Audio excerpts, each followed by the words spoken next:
Stanislavski की book चरित्र की रचना प्रक्रिया, बिल्डिंग ए कैरेक्टर का अध्याय 15, उपलब्धि के विभिन्न रूप। रंगमंच के लिए चरित्र के निर्माण की बाहरी प्रक्रिया पूरी होने के बाद स्टानिस्लावस्की ने विवेचन की सामग्री को सुव्यवस्थित और विभिन्न रूपों में सुसंयोजित करने की बात उठाई है। रखामानव ने अपने घर पर विभिन्न विचार सूत्रों के झंडे, पताकाएं, ध्वजाएं, पोस्टर आदि कलात्मक रूप में लिपिबद्ध किए। इस कार्य में उनके कुछ छात्रों ने भी उनकी थोड़ी बहुत सहायता की थी। सामग्री को लेकर वे कक्षा में आए और बातचीत आरंभ की। मित्रों, कला सुव्यवस्था चाहती है, इसलिए आओ, अब हमने जो सामग्री इकट्ठी की है और जो तुम्हारे मनोजगत की विशृंखल राशियों के रूप में इधर उधर भटक रही है, उसे अपनी स्मृति की अलमारी के खानों में सुव्यवस्थित रूप में रखें। उसके बाद कुछ देर तक छात्रों के साथ संबंधित विषय पर विचार विनिमय के बाद अभी तक सामग्री को स्पष्टता के लिए चित्रात्मक रूप में प्रस्तुत करने का निर्णय किया गया। उन्होंने पीछे की लंबी चौड़ी दीवार को ऊपर से नीचे तक दो भागों में विभाजित कर दिया।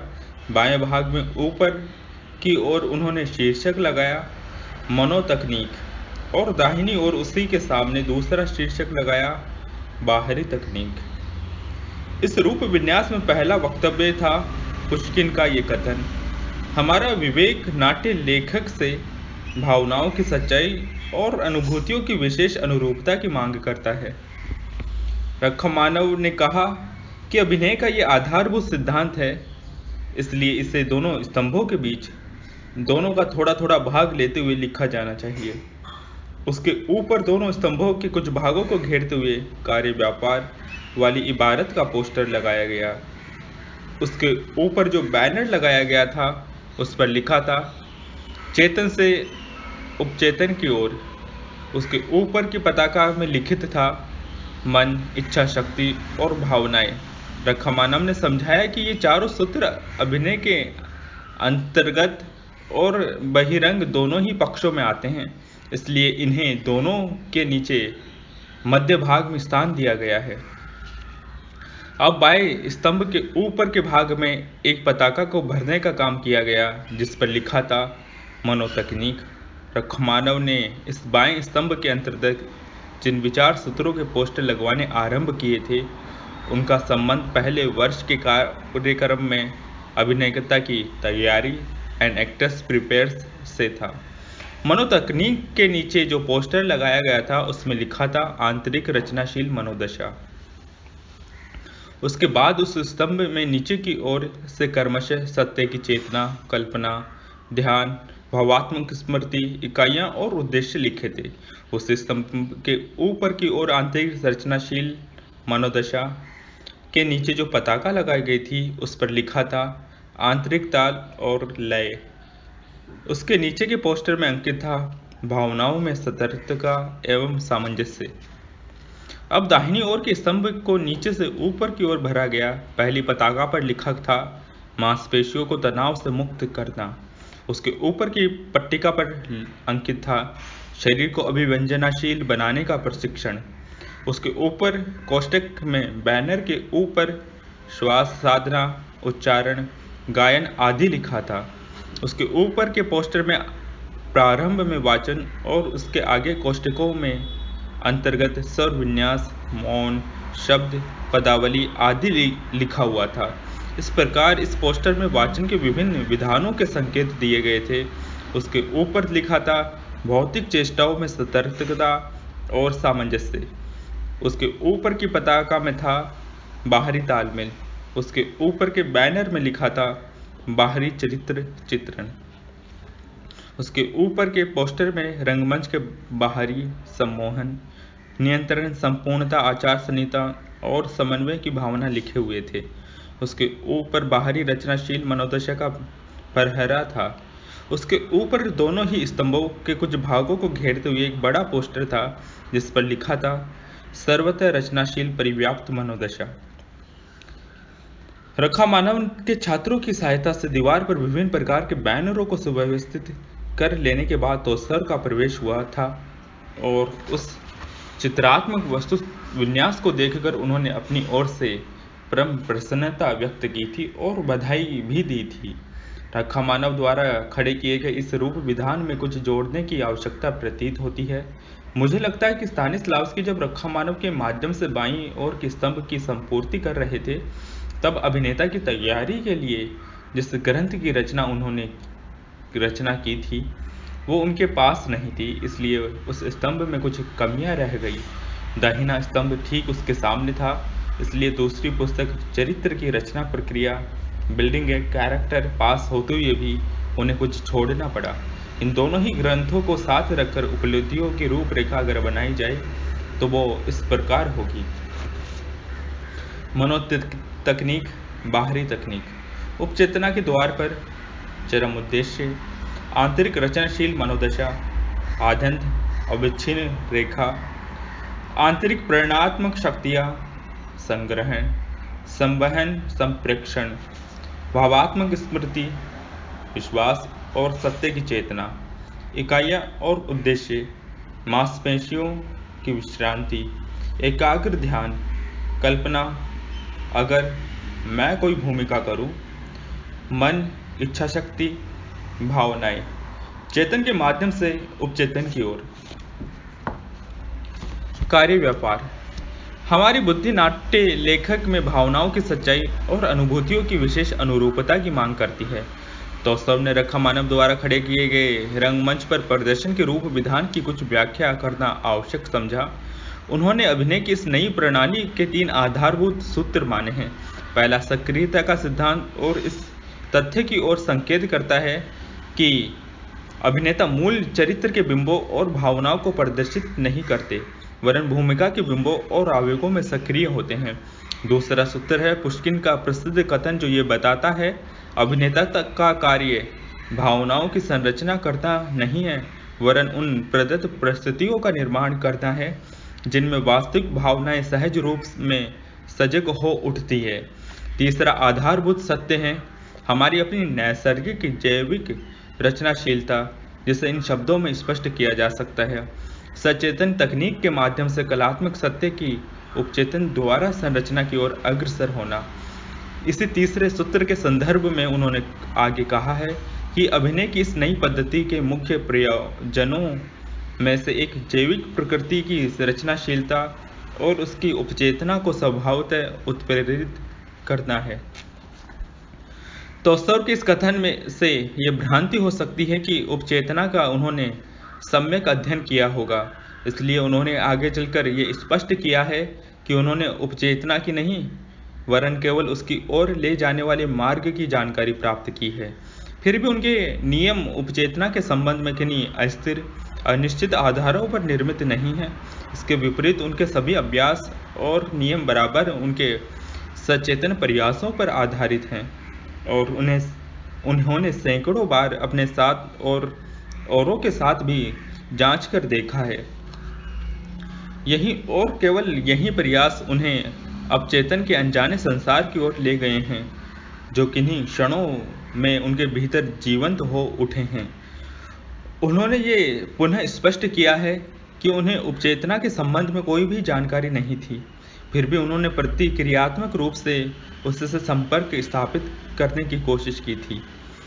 उनका ये सचेतन प्रयास एक ओर तो उपचेतन को सक्रिय बनाने की ओर रहा है और दूसरा और ये सीखने के लिए कि जिस दिशा में वो आ रहा है कि जब वो एक बार सक्रिय हो जाए तो उसे किसी प्रकार बाधित न किया जाए। तोस्तव ने इसके बाद दीवार के बाएं भाग की ओर संकेत किया और ये कहा कि वो भूमिका को जीने की पूरी प्रक्रिया की ओर समर्पित है। उन्होंने आगे कहा है कि यह प्रक्रिया अभिनय में इसलिए महत्वपूर्ण है क्योंकि अभिनेता के रचनात्मक कार्य प्रवाह में उसका हर कदम हर क्षण उसकी भावनाओं में, जिसे कुछ लोग अनुभव नहीं करते, वो हमारे भीतर निष्क्रिय रहता है और हमारे कार्य को बिगाड़ देता है। अभिनय में भूमिका को अनुभव किए बिना कोई कलात्मकता हो ही नहीं सकती, इसलिए रंगमंच पर कार्य का आरंभ इसी चेतना के साथ किया जाता है। लेकिन इसका ये अर्थ नहीं समझ लिया जाना चाहिए कि इसी में सारी प्रक्रिया पूरी तरह समझ में आ जाती है। और उसे व्यवहारिक स्वरूप प्रदान किया जा सकता है। नहीं, यह निष्कर्ष बड़ा ही अनुचित होगा। वास्तविकता यह है कि प्रक्रिया अभिनेता के व्यावसायिक जीवन पर्यंत चलती है। अभिनय के इस नए दर्शन को समझने में व्यायाम का अभ्यास अभिनेता की थोड़ी बहुत सहायता करता है, लेकिन उनका समुचित ग्रहण तो भूमिका पर होने वाले कार्य और रंगमंच पर अनुभव से ही हो पाता है। तौसब ने इसके बाद दीवार की दाहिनी ओर की सामग्री पर बातचीत शुरू की। उसमें अभिनय के बाहरी पक्ष भौतिक उपकरण के निर्माण के संबंध में वस्तुस्थिति स्पष्ट की गई है। मैं जब रंगमंच पर होता हूँ तो मैं सबसे पहले तुम्हारी भूमिका की सभी सूक्ष्म भंगिमाओं और भावनाओं के परिवर्तनों को समझना, देखना, जानना और तुम सभी के साथ उन्हें अनुभव भी करना चाहता हूँ। इसलिए बहुत ज़रूरी है कि तुम अपने भीतर के अदृश्य अनुभव को मेरी आंखों के आगे दृश्यात्मक बनाओ। अक्सर ऐसा होता है कि अभिनेता में उसकी भूमिका की सभी सुंदर, सूक्ष्म और गंभीर भावनाएं होती हैं, और फिर भी वो उन्हें इतना बिगाड़ देता है कि वे पहचान के बाहर हो जाती है, क्योंकि वो उन्हें बड़े बेढंगे के तरीके से तैयार किए गए बाहरी भौतिक साधनों के माध्यम से अभिव्यक्त करता है। जब शरीर न तो अभिनेता की भावनाओं को मुझ तक संप्रेषित करता है और न ही ये बताता है कि वो उनको कैसे अनुभव कर रहा है, तो मुझे वो बड़ा ही बेसुरा निम्न कोटि का वाद्य यंत्र लगता है, जिस पर एक अच्छे संगीतकार को प्रदर्शन के लिए मजबूर होना पड़ता है। बेचारा वो अपनी भावनाओं की सभी भंगिमाओं को संप्रेषित करने के लिए बड़ी मुश्किल के साथ संघर्ष करता हुआ दिखाई देता है। पियानो की जकड़ी हुई कुंजियां उसके छूने से स्पंदित नहीं होती। बिना तेल के पैडल घरघराते हैं, तार झंझनाहट और बेसुरी ध्वनियां उत्पन्न करते हैं। इस कारण कलाकार को बड़ा परिश्रम करना पड़ता है। उसे तकलीफ होती है। रूपायित होने वाली भूमिका की मानवीय आत्मा का जीवन जितना अधिक जटिल होता है, उसे आवर्त करने वाला भौतिक स्वरूप उतना ही सूक्ष्म, उतना ही अधिक अभिभूत करने वाला और कलात्मक होना चाहिए। हमारी बाहरी तकनीक हमारे शारीरिक उपकरण की अभिव्यंजनाशीलता, वाणी, वाचन, स्वर विन्यास, शब्दों, वाक्यांशों, संवादों के संयोजन, मौखिक अभिव्यक्ति, गतिविधि की नमनीयता, चलने फिरने के तरीके से बहुत अधिक मांग करती है। जब हम रंगमंच पर होते हैं तो छोटी छोटी भंगिमाओं की, चरम अवस्थाओं की संवेदनशीलता से लेकर हमारे आंतरिक जीवन की सूक्ष्मता, घुमावों एवं परिवर्तनों तक सभी कुछ बड़े ही सूक्ष्मतम माप यंत्र के समान परिवेश के अदृश्य बदलावों के प्रति समुचित प्रतिक्रियाशील होना चाहिए। तुम्हारा तात्कालिक उद्देश्य अपने भौतिक उपकरण को नैसर्गिक जन्मजात क्षमताओं की सीमाओं तक प्रशिक्षित करना रहा है।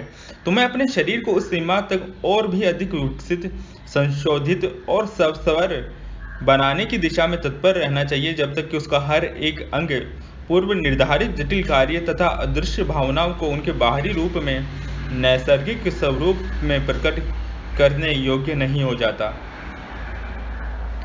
टोक्सर का इस संबंध में परामर्श है कि अभिनेताओं को नैसर्गिक नियमों के अनुसार अपने शरीर को बराबर प्रशिक्षित करते रहना चाहिए। इसका तात्पर्य है कि उन्हें जटिल कार्य बड़े धीरज के साथ करते रहना चाहिए।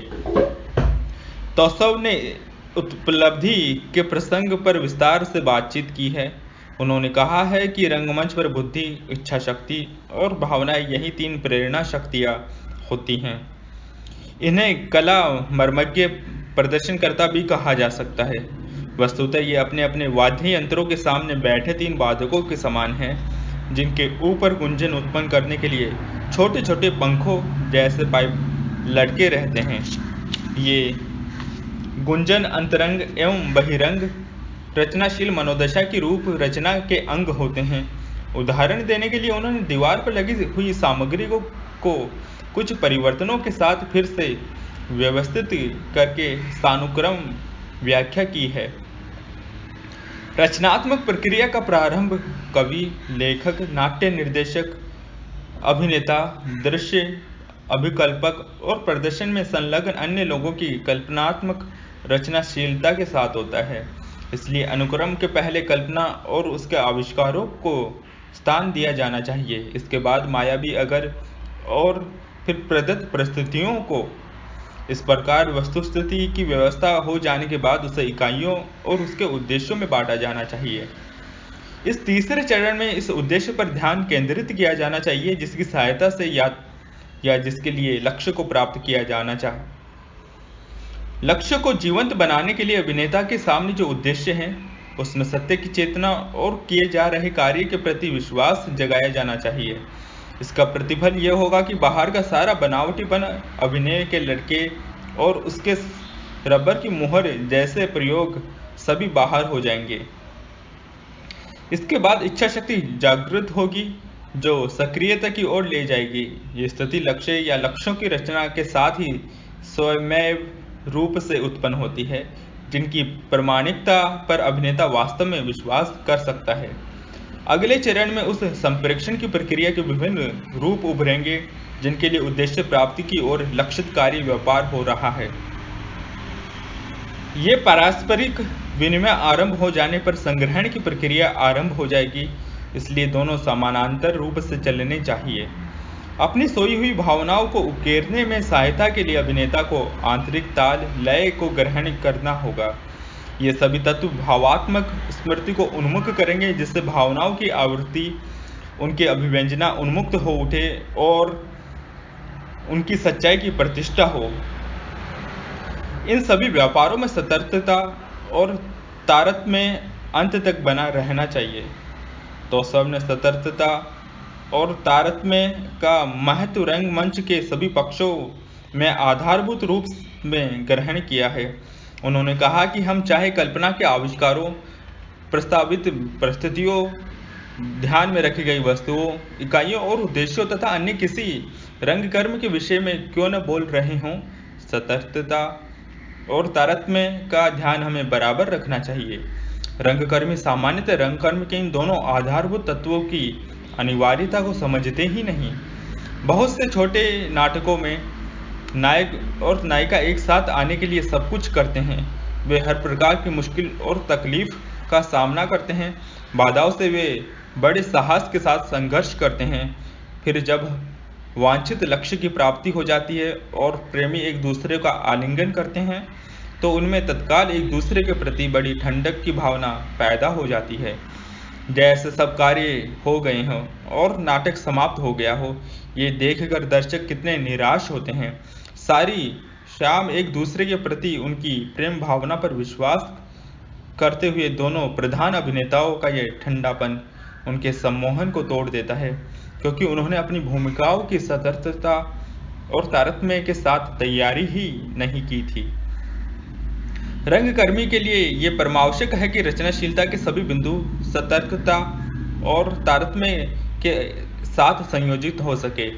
रंगमंच पर तर्कहीन और सामंजस्य रहित चरित्र को भी पूरे नाटक के सतर्क विन्यास और रूपरेखना के प्रदर्शन में आरंभ से लेकर अंत तक सुनियोजित रूप में उपस्थित किया जाना चाहिए। स्तानिस्लावस्की ने इस संबंध में अपनी रचना प्रणाली को स्पष्ट करते हुए कहा है कि वे जिस भावनाओं को लेते हैं उसके कार्यों की सूची बना लेते हैं जिनमें वो भावना अपने को सहज रूप में प्रकट करती है। अपने इस मंतव्य को स्पष्ट करने के लिए उन्होंने प्रेम की भावना का उदाहरण के रूप में लिया है और उसके अंतर्गत आने वाली सभी विभिन्न क्रियाओं का विश्लेषण उपस्थित किया है। उन्होंने लिखा है कि इस संदर्भ में प्रेमी और प्रेमिका का पहले मिलन होता है और सभी तत्काल तथा कभी धीरे धीरे दोनों में एक दूसरे के प्रति स्नेह भावना का विकास होता है। इस संबंध में मैं कविवर सुमित्रा नंदन पंत के एक छोटे से प्रेम कथा वाक्य की निम्नलिखित पंक्तियां उद्धृत करना चाहूँगा।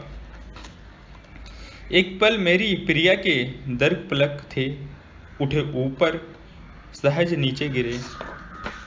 चेतना के इस विकंपित पुलक ने दृढ़ किया मानो प्रणय संबंध था। इन पंक्तियों में प्रथम दृष्टि में प्रणय का वर्णन हुआ है, लेकिन सारा कार्य बीच की अवस्थाएं उठाए बिना अचानक संपन्न होता तो कुछ दिखाया गया है।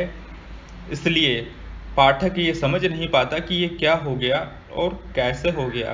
प्रथम दृष्टि में प्रणय के एक ऐसे ही प्रसंग को तुलसीदास जी ने जनक वाटिका प्रकरण में उठाया है। मर्यादानिष्ठ और वीतराग होते हुए भी उन्होंने राम और सीता दोनों के मन में पहली भेंट में ही प्रणय भावना के जागरण का समुचित और विस्तृत विवरण उपस्थित किया है। राम ने जब सीता को पहली बार देखा, तुलसीदास जी ने उसका वर्णन करते हुए लिखा है, कन कन किंकिन नुपुर धुनि सुनी, कहत लेखन सन रामु हृदय सुकुनी, मानहु मदन दुंदुबी दिनहि, मनसा विश्वविजय कह किन्हि, अस कही फिरी चिये तेहि ओरा, सिय मुखी शशि नये नयन चकोरा, नये विलोचन चारु अचंचल, मनहु सकुचि निमित जे दीर्घ चंचल, देख सिये शोभा सुखु पावा, हृदय सराहत वचन न आवा, सिय शोभा हिय बरनी प्रभु आपनी दशा विचारी, बोले शुभी अनमनुज सन वचन समय अनुहारी, तात जनत तनिया सय कोई, धनुषी जज्य जेहि कारण कोही, पूजन गौरी सखी ले आई, करते प्रकाशु फिर ही फुलवाई, जासु विलोकी अलौकिक शोभा, सहज पुनित मोर मन क्षोभा, सो सबु कारण जान विधाता, पर कहीं सुभद अंग सुनु भ्राता। इन पंक्तियों से ये स्पष्ट है कि तुलसीदास जी ने प्रणय प्रसंग में गहरे उतरकर उसके अंतर्गत आने वाले विभिन्न व्यापारों को भली प्रकार समझा है और इसलिए उसका जीवंत वर्णन उपस्थित करने में सफलता पाई। स्तानिस्लावस्की ने इसी सच्चाई को समझकर अभिनेताओं को ये परामर्श दिया है कि अगर वे मानव जीवन की विभिन्न अनुभूतियों में रूढ़िबद्ध अध्ययन से बचना चाहते हैं तो उन्हें प्रसंग विशेष में जागृत हुई भावना का गहराई के साथ अध्ययन करना चाहिए, उसे पूरी तरह से आत्मसात करना चाहिए, संपूर्णता के साथ उसका अनुभव करके ही उसके प्रदर्शन में तत्पर होना चाहिए। स्तानिस्लावस्की ने रंगमंच पर बाहरी रूप विधान की प्रतिष्ठा में शरीर साधना की आधारभूत भूमिका मानी है। उन्होंने एक स्थिति का चित्रण किया है, तुम अभी जगे हो लेकिन नींद अभी पूरी तरह टूटी नहीं है, तुम्हारे शरीर में अभी अकड़न है, कुछ करने की इच्छा नहीं हो रही है, तुम उठना ही नहीं चाहते, तुम्हें अपनी हड्डियों तक में सुबह की कुछ ठंडक महसूस हो रही है, फिर भी तुम बिछौने से उतरकर खड़े हो जाते हो, कुछ कसरत करते हो, कुछ गरमाते हो, शरीर की ही नहीं तुम्हारे चेहरे की मांसपेशियों भी कुछ स्फूर्त होती हैं, तुम्हारे सभी अंगों में ऊपर से नीचे तक रक्त प्रवाह चल पड़ता है। अपने शरीर को इस प्रकार फुर्तीला और लचकदार बनाने के साथ तुम अपनी वाणी का भी अभ्यास आरंभ करते हो, उससे स्वर विन्यास प्रदान करते हो, तुम्हारे मुख से ध्वनि पूरी तरह से स्पष्ट रूप से और गूंजती हुई निकलती है, वो तुम्हारे चेहरे नुमा मुखौटे से बाहर निकलती है और पूरे कमरे में स्वच्छंद तैरने लगती है। तुम्हारा ध्वनि विन्यास बड़ा ही मनोरम और जीवंत है। कमरे की ध्वनि व्यवस्था तुम्हारे स्वरों को तुम्हारे पास लौटा लाती है, तुम्हें और अधिक प्रयास करने को, अधिक ऊर्जा, सक्रियता और जीवंतता लाने के लिए प्रेरित करती है। स्पष्ट उच्चारण, स्वच्छ और सुव्यवस्थित वाक्यांश, विशद वाचन, परिमार्जन और शक्ति के साथ अभिव्यंजना हेतु विचारों की तलाश करते हैं। अप्रत्याशित आरोह अवरोह भीतर से सहज रूप में उठते हुए वाचन को तीव्रता प्रदान करने में तत्पर होते हैं। इसके फलस्वरूप लय के चक्र चल पड़ते हैं और तुम आगे पीछे झूलने लगते हो। अपनी संपूर्ण भौतिक प्रकृति में तुम्हें आदि से लेकर अंत तक व्यवस्था, अनुशासन, संतुलन और सामंजस्य देखने को मिलने लगता है। तुम्हारी बाहरी और भौतिक तकनीकों को प्रभावित करने वाले सभी संभाग अब सुनम्र, ग्रहणशील, अभिव्यंजनामय, संवेदनात्मक प्रतिक्रियाओं से युक्त और सगतिक हो जाते हैं, तेल दी हुई सुनियंत्रित मशीन की तरह जिसके सभी पहिए, बेलन और दांतें एक दूसरे के साथ पूरे समन्वय के साथ सक्रिय हैं। तुम्हें स्थिर खड़े रहना मुश्किल लग रहा है, तुम्हारे भीतर गतिमय होने की उत्तेजना है, कुछ करने की इच्छा है, तुम्हारे भीतर की मानवीय आत्मा के निर्देशों को तुम अभिव्यक्त करना चाहते हो, तुम्हारा पूरा शरीर सक्रिय होने की मुद्रा में है, तुम में जोश भरा हुआ है, बच्चों की भांति तुम ये नहीं जानते कि अपनी अतिरिक्त ऊर्जा से तुम क्या करोगे। तुम्हारे आगे कुछ भी आ जाए, तुम अपनी ऊर्जा का उपयोग करने को तैयार हो। तुम्हें एक लक्ष्य चाहिए, एक रूपायित होने को तत्पर आंतरिक उत्प्रेरणा अथवा व्यवस्था यदि मिल जाए तो तुम अपने सारे भौतिक और आंगिक विधान को उसकी संपूर्ति में लगा दोगे और उसे एक बच्चे के समान आवेगपूर्ण ऊर्जा के साथ संपन्न करोगे। यही वो भौतिक तत्परता है जिससे रंगमंच पर एक अभिनेता को जगाने में समर्थ होना चाहिए। इसी को रंगमंचीय शब्दावली के बाहरी रचनाशील मनोदशा कहा जाता है। स्तानिस्लावस्की ने इसके बाद ये स्पष्ट किया है कि अभिनेता की भौतिक तकनीक का यह उपकरण भली भांति प्रशिक्षित ही नहीं वरन उसकी इच्छा शक्ति के आंतरिक निर्देशों के पूर्ण अधिकार में भी होना चाहिए। हमारी प्रकृति के अंतरंग और बहिरंग पक्षों के बीच का यह अनुबंध और उनका पारस्परिक व्यवहार अभिनेता में एक तात्कालिक अचेतन और अंतः प्रेरित अनुक्रिया की अवस्था तक विकसित होना चाहिए। जब हमारे तीन संगीतकार बुद्धि, इच्छा शक्ति और भावनाएं अपना स्थान ले लेते हैं और दीवार के बाईं और दाहिनी के दोनों अभियंत्रों पर कार्य करने लगते हैं, तब बाहरी और आंतरिक रचनाशीलता मनोदशा ध्वनि पटल के रूप में सभी व्यक्तिगत तत्वों को पकड़ने के लिए कार्य करने को तत्पर हो उठती है। अब जो भी कुछ करना शेष रह जाता है वो उन सभी को एक समन्वित रूप में एकत्र करना है। जब ये प्रक्रिया पूरी हो जाती है तो उसे सामान्य रचनात्मक मनोदशा कहा जाता है, क्योंकि उसमें आंतरिक मनोतकनीक के साथ बाहरी भौतिक तकनीक का भी समायोजन होता है। स्तानिस्लावस्की के अनुसार अभिनेता द्वारा इस मनोदशा को प्राप्त कर लेने के बाद उसके भीतर उठने वाली हर भावना, हर मनस्थिति अनुक्रिया के रूप में अभिव्यक्त हो जाती है। उसकी सारी अंतरंग शक्तियाँ और भौतिक क्षमताएं किसी की भी अपेक्षा के लिए सक्रिय होने को तत्पर हो उठती हैं। वो फिर उनके साथ वैसे ही खेलता है जैसे कोई वादक अपने वाद्य यंत्र की कुंजियों के साथ खेलता है। उसका स्वर विन्यास जैसे ही एक पर तिरोहित होने लगता है, वो दूसरे को सजग कर देता है। भीतर से बाहरी स्वरूप की ओर अभिनेताओं का प्रतिबिंबित जितना त्वरित, सहज, विदश और सटीक होगा, मंच पर प्रस्तुत चरित्र के आंतरिक जीवन के प्रति दर्शकों की समझ उतनी ही अच्छी, विस्तृत और संपूर्ण होगी। इसी उद्देश्य से निमित्त नाटक लिखे जाते हैं और रंगमंच पर अस्तित्व भी इसलिए बना हुआ है। रचनात्मक प्रक्रिया के दौरान अभिनेता कुछ भी कर रहा हो, उसकी सर्वतः परिव्याप्त मनोदशा के अंतरंग और बहिरंग का समन्वय होना चाहिए।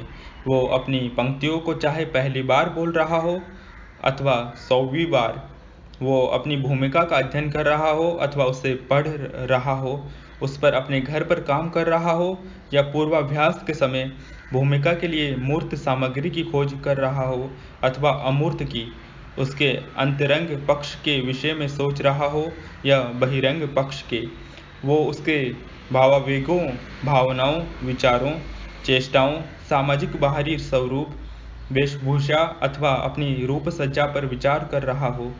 भूमिका के साथ इन सभी महत्वपूर्ण या गौण संपर्कों में उसे मानसिक रूप से सामान्य रचनात्मक अवस्था में रहना चाहिए, जिसका संबंध उसकी तकनीक के दोनों ही पक्षों से होता है। जब तक ये नहीं होगा, भूमिका को पकड़कर पाना संभव नहीं है।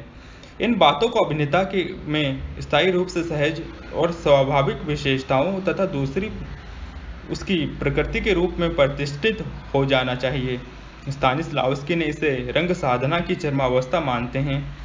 यह अवस्था अभिनेता के संपूर्ण रचना विधान, उसके विभिन्न तत्वों का संपूजन ही नहीं वरन मनुष्य के जीवन का स्वाभाविक स्वरूप भी है। हम अपने स्वाभाविक जीवन में इस अवस्था से और उसके विभिन्न तत्वों से भी परिचित हैं। हम जब अपने वास्तविक जीवन में किसी अनुभव से गुजरते हैं तो स्वयं को इसी अवस्था में पाते हैं और रंगमंच पर पहुंचकर भी हम उसी अवस्था की खोज करते हैं। स्तानिस्लावस्की की यह स्पष्ट धारणा है कि वास्तविक जीवन और रंगमंच दोनों ही स्थितियों में एक ही जैसे तत्व होते हैं। जब तक हम वास्तविक जीवन में इस अवस्था में नहीं पहुंचते, हम अपनी आंतरिक भावनाओं के अनुभव के प्रति समर्पित नहीं हो सकते तथा उनकी अभिव्यक्ति में समर्थ नहीं हो सकते। लेकिन विस्मयजनक बात यह है कि स्वाभाविक परिस्थितियों में सामान्य रूप से उत्पन्न होने वाली यह मनोदशा अभिनेता के रंगमंच पर कदम रखते ही बिना कोई अवशेष छोड़े गायब हो जाती है। रंगमंच पर प्रत्येक मानव स्थिति को साकार करने के लिए, उसकी फिर से संप्राप्ति के लिए हमें परिश्रम, विस्तृत अध्ययन, स्वभाव और तकनीक को विकसित करने की जरूरत होती है। इसलिए अभिनेताओं के लिए ये परम आवश्यक है कि वे धैर्य और निष्ठा के साथ समय लगाते हुए अथक रूप में व्यवस्थित अभ्यास और प्रशिक्षण में तत्पर रहें। ये उक्ति की स्वभाव दूसरी प्रकृति है। रंगकर्म के विषय में जितनी सटीक है उतनी किसी और के साथ नहीं। स्वभाव और उसका प्रशिक्षण इतने आवश्यक तत्व हैं कि स्तानिस्लावस्की ने दीवार पर स्तंभों के ऊपर स्वभाव और प्रशिक्षण दोनों शब्दों को भी पोस्टर पर लिखकर लटकाने का निर्देश दिया है। कोस्या ने इस प्रशिक्षण के दौर में सबसे ऊपर लगे एक बड़े बैनर के बारे में पूछा था जिस पर कुछ लिखा नहीं था, तो सबने कहा, अरे वो तो सर्वाधिक महत्वपूर्ण है। वही तो सर्वाधिक महत्वपूर्ण कारण है जिसके लिए भौतिक सत्यों और हमारी प्रकृति के अति यथार्थ, अति स्वाभाविक संघटकों पर कार्य किया जाता है। ग्रीशा ने सवाल उठाया कि अगर ऐसा है तो निम्न महत्व के इन सभी तत्वों पर इतनी अधिक बातचीत क्यों की जाती रही? तो सर ने जवाब दिया, क्योंकि तुम तत्काल सबसे ऊपर नहीं पहुंच सकते, तुम्हें सीढ़ी की आवश्यकता होगी। उन्हीं के माध्यम से तुम सबसे ऊपर पहुंच सकते हो। मैं तुम्हें यही सीढ़ी दे रहा हूँ इन पताकाओं के रूप में, वही तुम्हारे सामने है। लेकिन ये केवल तैयारी के विभिन्न चरण हैं जो कला के सर्वाधिक महत्वपूर्ण और सबसे ऊंचे क्षेत्र में ले जाने के लिए उपचेतना को लोप करने का कार्य करते हैं। लेकिन इसके पहले कि हम उदात्त क्षेत्र में पहुंचे, हमें सही ढंग से जीने की कुछ सामान्य बातों को सीखना होगा। रंगकर्म के लिए अपेक्षित जीवन के उस सामान्य स्वरूप को समझाने के लिए शोरबा तैयार करने की प्रक्रिया को स्तानिस्लावस्की ने उदाहरण के रूप में लिया है। उन्होंने लिखा है कि अगर हमें बढ़िया स्वास्थ्यवर्धक शोरबा बनाकर खाना है तो हमें अनेक प्रकार की सूखी और हरी सामग्री लेनी होगी। उसे एक बर्तन में रखकर उसमें पानी डालना होगा, फिर उसे स्टोव पर रखना होगा। लेकिन इतने से ही काम नहीं चलेगा, आग प्रज्वलित करनी होगी, वहीं बर्तन में रखे हुए पदार्थों को पकाएगी। ये प्रक्रिया भी बड़े ढंग से संपन्न होगी और तब हमें अच्छा शोरबा पीने को मिलेगा। आग को ही उन्होंने वो आधारभूत प्रक्रिया कहा है जो पकाने का कार्य करती है। इसलिए उन्होंने रंगकर्म के चरम उद्देश्य और कार्य की आद्यंत रेखा को आग के रूप में स्वीकार किया है। स्तानिस्लावस्की के विचार में हमारी रचनात्मक प्रकृति अविच्छिन्न होती है। उसके संयोजन अंश अपने में अलग अलग नहीं रहते, लेकिन रंगमंच पर वे असाधारण सरलता से अलग अलग हो जाते हैं और उन्हें फिर से एक साथ मिलाना बड़ा मुश्किल हो जाता है। इसलिए ये ज़रूरी हो जाता है कि उन साधनों की खोज की जाए जिसका हम अध्ययन करते रहे हैं, ताकि उन सभी अंशों को फिर से जोड़ा जा सके और फिर उन्हें सामान्य कार्य में लगाया जा सके। यही सर्वाधिक महत्वपूर्ण कार्य हैं जो अभिनेताओं को किसी भूमिका की तैयारी करते समय करना होता है। रंगकर्म के जिन तत्वों की हमने चर्चा की है, उन्हें कार्य की आद्यंत रेखा से एक दूसरे को जोड़ा जाना चाहिए। वहीं उन्हें उस सामान्य लक्ष्य की और भूमिका के सर्व प्रमुख उद्देश्य की दिशा में ले जाएगी। रंगमंच के बाहर सामान्य जीवन में यह प्रक्रिया सामान्य रूप से तब भी संपन्न हो जाती है जब हमें अलग अलग तत्वों की बिल्कुल जानकारी नहीं होती। आद्यंत कार्य चरम उद्देश्य इस व्यापार को संपन्न कर देते हैं। प्रश्न ये है कि इस आधारभूत महत्व की प्रक्रिया को रंगमंच पर किस प्रकार संपन्न किया जाए। स्तानिस्लावस्की के अनुसार इन तत्वों के दो समुदाय हैं। इनमें एक और नैसर्गिक क्षमताएं हैं, सुमेधा, प्रतिभा, नैसर्गिक सामर्थ्य और प्रवीणता, दूसरी ओर वे साधन हैं जो अभिनेता के रूप में हमारे रचना शिल्प के रूप में हमें सुलभ हैं। इस संदर्भ में उन्होंने चरम उद्देश्य और कार्य की आदंत रेखा की फिर से चर्चा की है। चरम उद्देश्य का वो मूल एवं आधारभूत विचार है जिसने नाटक लेखन को प्रेरणा दी है। रंगमंच पर नाटक के विभिन्न चरित्रों के जीवन से छोटे छोटे उद्देश्यों को लेकर बनने वाली कार्य की अविच्छिन्न रेखा उसी चरम उद्देश्य की ओर ले जाती है। इसलिए ये जरूरी है कि अभिनेता अपनी भूमिका, रेखा चित्र या नाटक के लिए जहाँ तक संभव हो गहरी, सुदृढ़ और सुसंगठित कार्य रेखा को समझे। अगर ये अंत तक सुव्यवस्थित रूप में चलती रहेगी तो चरम लक्ष्य की प्राप्ति अवश्य हो जाएगी। अभिनेता को ऐसा लगना चाहिए कि उसकी अंगुलियों की में धागा पिरोई हुई सुई है। उसे भूमिका के लिए तैयार विस्तृत स्वरूप अपने मन के भीतर विभिन्न तत्वों के चरम लक्ष्य की ओर पिरो। वहीं तुम्हें नाटक में प्रदर्शित अविच्छिन्न रेखा के रूप में उसके चरम लक्ष्य की ओर ले जाएगी। व्यवहारतः भूमिका पर अनवरत अभ्यास के सहारे ही इस स्थिति को प्राप्त किया जा सकता है।